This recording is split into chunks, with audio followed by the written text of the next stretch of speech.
Hoje eu quero deixar mais uma palavra com você. Hoje eu quero ir para o texto, né? Estou falando sobre quarentenas dos patriarcas, quarentena dos homens de Deus. Falei sobre a quarentena de José. Você que está em casa, olha, deixa eu te dar uma sugestão. Vai lá no Sara Play ou no YouTube, no meu canal. Pega essas mensagens, escuta, passa para os amigos, passa para os parentes. Tem tanta gente em casa, né, muitas vezes sem nem ter o que fazer, meio neurótico lá no celular. Ao invés disso, coloque lá a palavra, cresça, anote, estude, mergulhe, né? Mergulhe na palavra. É uma hora que Deus mandou essa hora para a nossa civilização, para a gente pensar na vida. Deus permitiu, não é que Ele mandou, mas Ele permitiu para que a gente pudesse reorganizar coisas, pensar, reinventar-nos. Foi o que eu falei domingo, terça passada, foi o que eu falei terça passada, sobre a experiência de José, quarentena do patriarca José. Como tudo que José conquistou na sua vida no futuro, dependeu do seu passado, dependeu daquele momento que ele passou ali naquele lugar. E hoje eu quero falar com você sobre a quarentena de Elias. Então todo esse material está à sua disposição. Todos os dias às 16 às 17 horas eu faço A Fé Vence o Medo, que é um programa especial que nós estamos fazendo pela Rede Gênesis Televisão, Sara Brasil FM, pelo YouTube, pelo Sara Play, por todos os nossos canais. Me acompanhe. E estou mandando um vídeo diário para meditação, para fortalecer e abençoar a tua vida. Hoje eu quero começar no livro de 1 Reis, capítulo 19. Primeiro livro de Reis, capítulo 19, versículos 1 em diante. Nós vamos falar sobre a quarentena do profeta Elias. Sempre Deus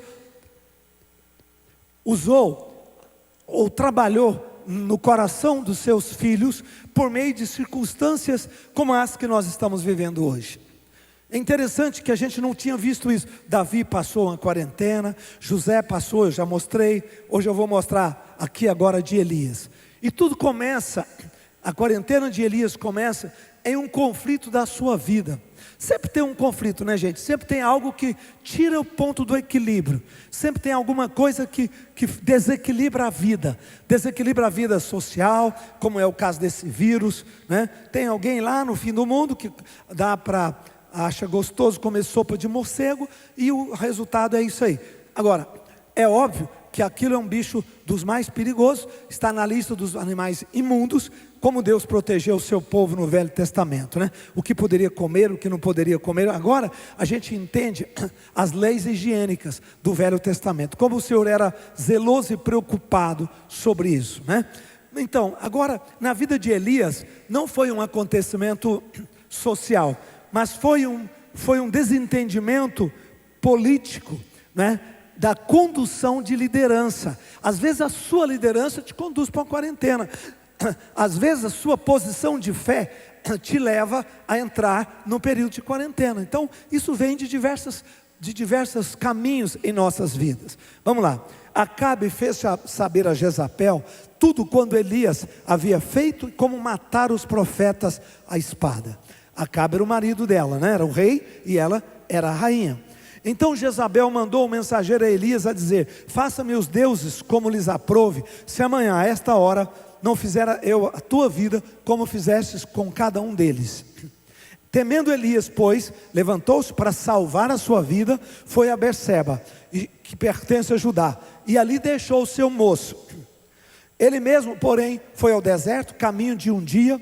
Veio, assentou-se debaixo de um zimbro, pediu para si a morte e disse: basta, toma agora, ó Senhor, a minha alma, pois não sou melhor do que os meus pais. Deitou-se, dormiu debaixo do zimbro, e eis que um anjo tocou e lhe disse: levanta-te e coma. Olhou ele e viu à cabeceira um pão cozido sobre as brasas, sobre pedras, e uma brasa e uma botija de água. Comeu, bebeu e tornou a dormir.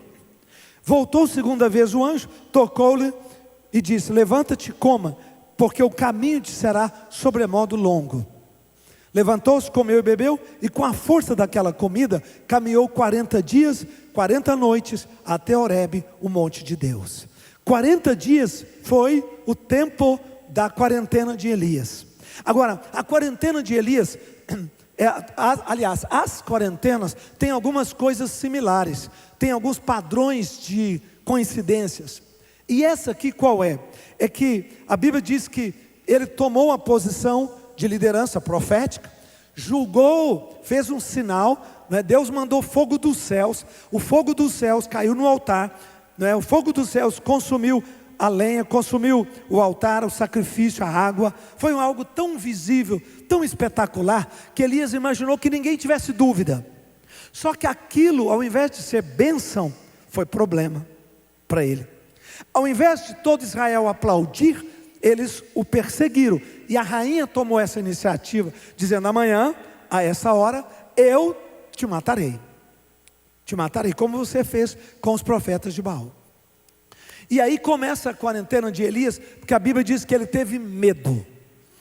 Teve medo. Lá no versículo 2, diz assim: e Elias temeu-se. Pode ir para o 2 para mim, para o 2, isso, 3, para o versículo 3. E temendo Elias, levantou-se para salvar a sua vida. Percebeu? Então aqui ele cai meio que num pânico. Ele fica em pânico, né? E as quarentenas muitas vezes começam pelos pânicos. É o pânico que às vezes cerra uma pessoa, é o pânico que às vezes isola uma pessoa. Mas Deus conhece a nossa humanidade, Deus conhece nossas fragilidades, Deus sabe como somos, e assim como somos, o Senhor trabalha conosco. É assim que Ele trabalha com as nossas vidas. Então aqui diz que o pânico de Elias foi tão grande que ele foi para Berseba e deixou o seu moço. Ele achou que o negócio ia ficar tão duro para ele. Elias era aqueles caras que a mente acelera muito. Tem gente que a mente atormenta demais, ela vai muito na frente. Tem gente que a mente é mais calma, tranquila, né? Assim, às vezes as pessoas nem sabem dos riscos, são pessoas muito inocentes, muito tranquilas, mais calmas. Mas tem pessoas que a mente é muito acelerada, e Elias era assim. Então ele já pensou logo: eu vou morrer, então eu vou pelo menos salvar esse garoto, coitado, ele não tem nada a ver com isso, que era o seu discípulo. Então já levou ele de volta para a casa do pai dele, deixou ele com o pai e com a mãe, porque lá ele estaria protegido na cidade de Berseba. E ali ele foi exausto, porque o estresse traz exaustão, e ficou na beirada, debaixo da sombra de uma árvore muito grande, chamada Zimbo. E ali ele dormiu, e ouviu uma voz, e Deus... Aí começam as providências. Presta atenção, nossa humanidade muitas vezes nos leva para certos comportamentos, mas a providência de Deus corrige nossas humanidades. Dá uma salva de palmas, mais forte, mais forte. É a providência de Deus que aparece na hora que nós estamos no mais baixo. Elias foi descendo. Cadê a fé do homem de Deus? Cadê a fé daquele homem que 24 horas atrás tinha orado, derramado fogo do céu, tinha feito maravilhas? Parece que ele perdeu, era outra pessoa. É normal, é da humanidade, é da instabilidade humana. Só que aí vem a providência de Deus. Quando Pedro também, Jesus morre, Pedro vai pescar, né? Pedro fala: eu vou pescar, e foi embora, foi pescar. Com aquele gesto de pescar, ele diz: vou cuidar de mim, eu tenho que comprar, eu tenho que vender peixe, eu tenho que pagar minhas contas a partir de agora. O nosso projeto morreu, né? Nosso projeto morreu. Também teve ali a quarentena dos discípulos de Jesus, mas Jesus aparece e busca Pedro. Deus aqui aparece e busca Elias de volta. E Deus vai buscar você. Não importa no seu coração para onde você viajou, não importa no seu coração para onde você foi, na sua emocionalidade, lutando contra seus pensamentos, lutando contra as neuroses, né, que muitas vezes a mídia traz, né? A Bíblia diz que Elias pensou só nele. Para salvar a sua vida ele fugiu. Para salvar a sua vida. Será que ele não queria que Deus era poderoso para salvá-lo? Mas faz parte do conjunto, do contexto, da sobrevivência. E ele foi. E chega lá e dorme. E Deus manda um anjo trazer para ele pão sobre brasas, numa pedra. Pão é a palavra, brasas é a unção. Palavra de Deus, lembra que Satanás conversou com Jesus e disse: transforme as pedras em pães? E Jesus disse: não só de pão vive o homem, mas de toda palavra. Toda pão é a palavra. O que vai levantar você, o que vai resgatar você, o que vai trazer você de volta para o seu equilíbrio profético, para a sua posição diante de Deus, para você tornar aquele homem, aquela mulher produtivo, sem medo, sem pânico. Sabe o que é? A palavra de Deus. É uma palavra sobre as brasas. Não é uma palavra teológica, não, é uma palavra viva, uma palavra quente, uma palavra que esquenta seu coração. E água, que é o fluir do Espírito Santo. Então Deus fortalece Elias. O Senhor renova a vida de Elias naquele momento. E diz assim para ele: agora começou a tua quarentena, 40 dias, tanto que a palavra quarentena vem daí, né? 40 dias, e 40 dias, a Bíblia diz, na força daquela comida, ele caminhou. Você precisa de uma palavra, porque é uma palavra de Deus que dá um norte para a gente. É uma palavra de Deus que dá segurança para a gente. É uma palavra de Deus que alimenta e fortalece a gente para a gente atravessar o deserto. E ele atravessou o deserto e foi para um monte, onde Deus falou que ia falar com ele, encontrá-lo lá. Então você precisa da palavra, por isso nós insistimos, leia os livros, mergulhe, não é? Eu vou passar mais na frente o telefone do WhatsApp da nossa editora, para você pedir livros, ou você liga no call center nosso, no próprio call center do Parceiro de Deus, também eles vão te alimentar ou te enviar livros, não é? O que você precisa de uma palavra viva, você precisa de uma palavra quente, senão sua mente vai ficar um tormento, senão seu coração derrete. Elias estava se derretendo diante dessa rainha. Ele estava completamente em pânico diante de Jezabel, completamente em pânico. Ele que foi um homem tão usado por Deus no dia anterior. Como a humanidade é assim, né? Aí, vamos para frente? Pode ir para frente, lá para o versículo 9 agora, né? Ele foi, versículo 9, pode ir. Ele entrou no monte.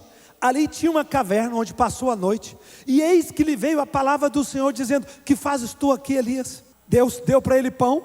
Ele caminhou 40 dias, 40 noites, comendo com a força daquela comida, com aquela bebida. Entrou na caverna, e na caverna ele se reorienta com Deus.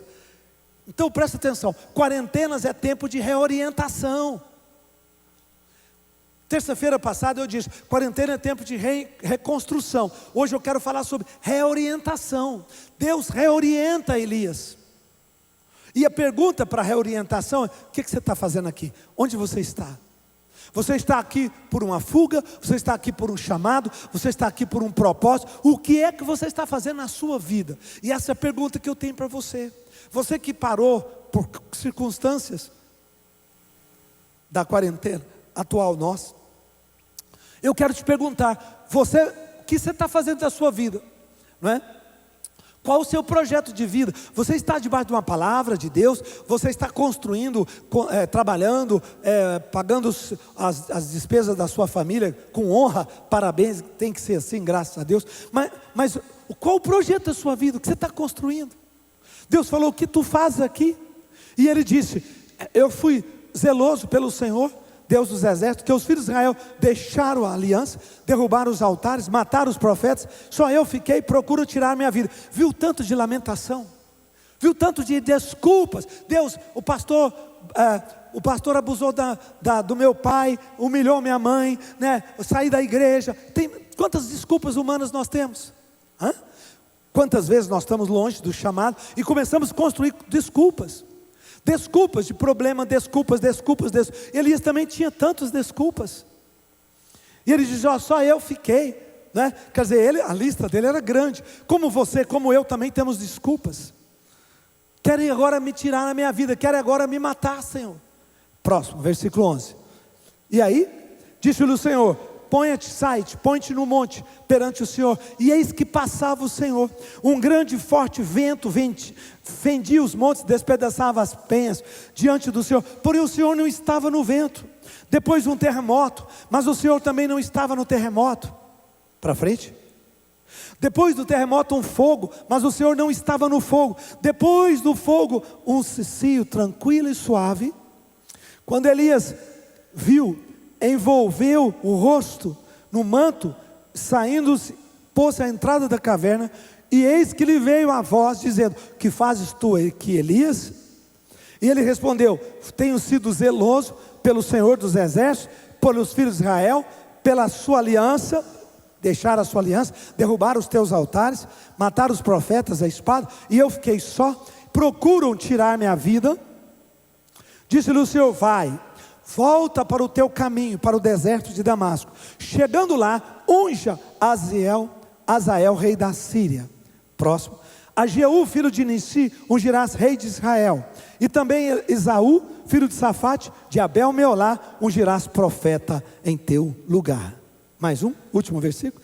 Quem escapar da espada de Azael, Jeú matará. Quem escapar da espada de Jeú, Eliseu o matará. Mais um.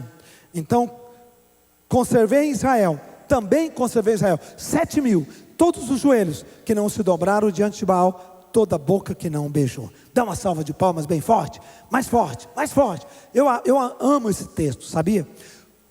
O que Deus fez com Elias? Deus reorientou o seu ministério na quarentena. Deus deu a Elias uma nova meta, uma nova visão de vida. Deus deu a Elias um novo proceder a partir de agora. O Senhor mudou a mente de Elias, o Senhor mudou o coração de Elias, o Senhor mudou os planos de Elias, os seus planos futuros foram mudados. Ele nunca tinha imaginado ungir essas pessoas. Essa ideia veio para ele de ungir 2 reis e um profeta, porque ele já estava velho, precisava de sucessor. Ele nunca tinha pensado nisso. Ele nunca tinha pensado que a vida dele poderia acabar. Então ele começou a pensar em sucessão na hora que ele viu a noite escurecer. Ele começou a pensar nas circunstâncias dos 2 reis, nos reis atuais que estavam reinando, tanto Israel quanto Samaria, né? Ele pensou, os reis que estavam lá eram reis maus, ruins. Então essa luz veio para... Sabe quando você se orienta? Sabe quando a ficha cai? Deus falou com ele. A gente lê assim, fica parecendo que Deus falou com ele, falou: oh Elias, oh meu filho, uma chama de... Não gente, veio segurança na cabeça dele, veio um plano na cabeça dele, veio um projeto na mente dele. Agora ele sabia o que ele precisava fazer, agora ele sabia aonde agir. Porque a vida, muitas vezes nós agimos muito empurrado pelas circunstâncias, empurrado pelos costumes, empurrado pelas coisas normais, lógicas, e a gente não pensa. Então Elias foi na quarentena dele que Deus reorienta ele, e Elias gasta de 2 a 4 anos para fazer o que Deus falou para ele aqui. Parece que foi num minuto, e parece que num minuto tudo se cumpriu. Não, ele teve a ideia, ele teve a direção, ele teve a palavra, lá na caverna. E lá na caverna ele teve, porque a Bíblia diz que ele tentou encontrar Deus, e tinha um vento, uma tempestade, mas Deus não estava nela. Depois veio um terremoto, mas Deus não estava nele. Aí veio o sussurrinho, suave, tranquilo, e aí veio a palavra de Deus. Muitas vezes nós esperamos Deus nas coisas bombásticas, tremendas, grandes milagres, mas Deus vai passar para você nas coisas bem calmas e suaves da vida. Ele vai te reorientar, Ele vai te dar luz, Ele vai te dar insights, Ele vai te dar direcionamentos novos. Então a quarentena de Elias mudou o futuro do ministério de Elias, como a quarentena de José mudou o futuro da posição de liderança de José no Egito. E a nossa quarentena vai nos mudar, a sua quarentena vai mudar a sua mente, vai mudar seu coração. Claro, se você permitir isso, se você parar e pensar, se você disser: Deus, nessa quarentena eu quero ouvir a sua voz.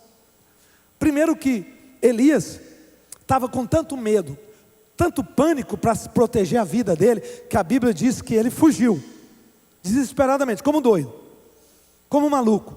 Foi para uma região deserta, longe. E tem muita gente fazendo isso.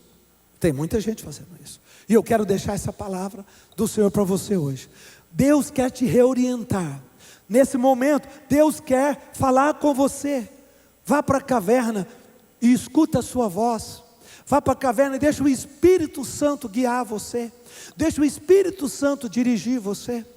Primeiro que você tem que responder essa pergunta: o que você está fazendo da sua vida? Quando Deus falou, o que fazes tu aqui, Elias? Era, o que você está fazendo da sua vida? Como é que você está construindo a sua vida? Você está vivendo a sua vida para que propósito? Para que plano? Responda isso. E aí Elias entrou com todas as desculpas humanas, os argumentos humanos. Não, mas eu tenho isso, mas eu fui ferido, mas me decepcionaram, mas me machucaram, mas me usaram. São respostas humanas que não têm sustentação. E aí Deus diz: eu vou te dar um plano para a sua vida da agora para frente. E deu a ele uma nova orientação, deu a ele uma nova palavra, deu a ele uma nova direção, para que o Espírito Santo o guiasse, para que a partir de agora ele tivesse uma causa. Já era profeta, ele já tinha uma grande escola bíblica, ele já tinha uma casa de profetas imensa sob a sua responsabilidade, ele já tinha muita coisa para fazer, ele era um cara muito ocupado. Mas agora Deus traz uma nova direção. E toda vez que Deus para uma pessoa, um líder, um profeta, toda vez que Deus para uma sociedade, uma civilização, Deus vai reorientar esse pessoal. E isso vai valer para mim e para você agora. Isso também serve para mim e para você. Tempos de reorientações. Primeiro, que o medo e o pânico não podem paralisar a sua vida, não podem petrificar você, não permita que eles possam fazer você perder o rumo. E se isso acontecer, a misericórdia de Deus é tão grande, Ele vai te buscar. Se isso acontecer, a graça de Deus é tão maravilhosa, que a sua poderosa mão vai te fortalecer com a palavra viva, pão quente, água, para te dar força, e para te colocar de novo, porque Deus falou, vai. Engraçado, Ele pensou em ir para Berseba, deixar o seu jovem discípulo, e depois Ele pensou apenas em ir para o carvalho onde tinha o zimbro. Ele não pensou em ir para o monte, ele não pensou em ir para a caverna. Deus que falou para ele. Você vê como Deus vai falando. Falou a primeira vez, levou para o lugar certo. Primeira coisa que nós precisamos é ir para o lugar certo, para o lugar onde Deus fala com a gente, não é para o lugar onde Deus alcança a nossa mente, nosso coração. E isso tem a ver com TV, com rádio, com redes sociais. Isso tem a ver com todas as áreas da nossa vida. Senão nós não sabemos o que fazer, senão nós não sabemos como agir. Então Deus começou a dirigir Elias, e Deus vai fazer isso com você. Deus vai te dar essa palavra para a sua vida, para a sua empresa, para os seus negócios. Amém? Você recebe essa palavra? Você dá para dizer amém mais forte? Vamos dar uma salva de palmas a Ele. Deus maravilhoso, Deus de graça, Deus de compaixão, Deus de poder, Deus pela sua palavra. Deus vai reorientar a sua vida, vai reorientar seu ministério, líderes. Deus vai reorientar nós todos, né? A nossa civilização nunca mais vai ser a mesma, gente. Nossa sociedade nunca mais vai ser a mesma, gente. As pessoas pensam em coisas que não pensavam antes, reorganiza padrões que não tinha antes, valoriza coisas que nós não valorizamos antes. Um tempinho em casa, um chazinho gostoso com um biscoitinho, né? Só correria, só ganhar dinheiro, só isso. Agora a vida muda, essas coisas passam a ter valor. Amém? Ter misericórdia dos nossos vizinhos, amigos, sarar a nossa terra. Eu comecei agora uma campanha para juntar alimento. Se você puder ajudar, ajude. Para fazermos cestas básicas, chamadas Cesta do Amor, e mandarmos para nossas igrejas nas regiões carentes. Nós temos muitas igrejas em todos os lugares, muitos. Em São Paulo temos várias igrejas em favelas, aqui em Brasília nós temos várias igrejas em situações carentes, no Rio de Janeiro temos inúmeras igrejas. Mas tem Bolsa Família, graças a Deus, louvado seja o Senhor, sim, mas tem ainda gente que fica esquecido, e às vezes, não é? Nós estamos usando as nossas igrejas como um ponto de misericórdia, de apoio, de amor, de ajuda, com toda a prevenção, sob toda a orientação do Ministério da Saúde. Não estamos ainda com cultos abertos, não, mas estamos sendo mãos de amor, distribuindo, pegando carros, indo lá para as famílias carentes, deixando a cesta na porta. uma cartinha com amor, um telefone para comunicar, para falar. Isso é necessário. Um telefone do governo, onde as pessoas possam ligar e ter orientação, ter ajuda. Isso que tem que ser feito agora. Queridos, Deus separou sua vida, Deus separou minha vida, Deus separou-nos para nos reorientarmos, como Deus fez com Elias.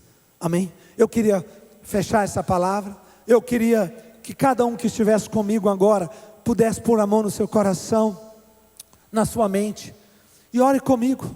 Diga comigo em nome de Jesus. Mais forte, em nome de Jesus. Diga: hoje eu recebo o poder dessa palavra na minha vida. Diga: Deus, reorienta a minha vida, Senhor, pela tua palavra, pela tua presença. Eu te peço que o Espírito Santo guie a minha vida hoje, Senhor. O que é que eu estou fazendo da minha vida, Senhor? O que é que eu estou fazendo dos meus dias?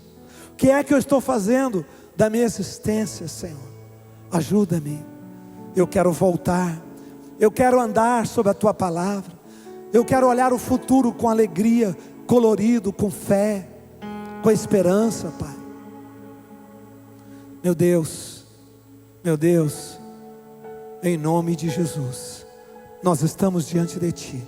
Cada pai, mãe, jovem, criança, cada vida que está agora aí na sua casa, no seu escritório, no seu carro, alguns ouvindo pela rádio, pela TV, pelo Facebook, pelo Saraplay. Deus está agora falando com você, meu querido. E é hora do Espírito Santo falar no teu coração. Diga a Ele em nome de Jesus. Diga: eu recebo essa palavra. Dá esperança para mim, Senhor. Dá futuro para mim pela tua palavra. Ajuda-me a enxergar o amanhã, meu Deus. No nome de Jesus. Mesmo que o hoje escuro esteja, me dê fé, me dê direção, me dê esperança, em nome de Jesus. Dá para dizer amém? Mais forte? Amém?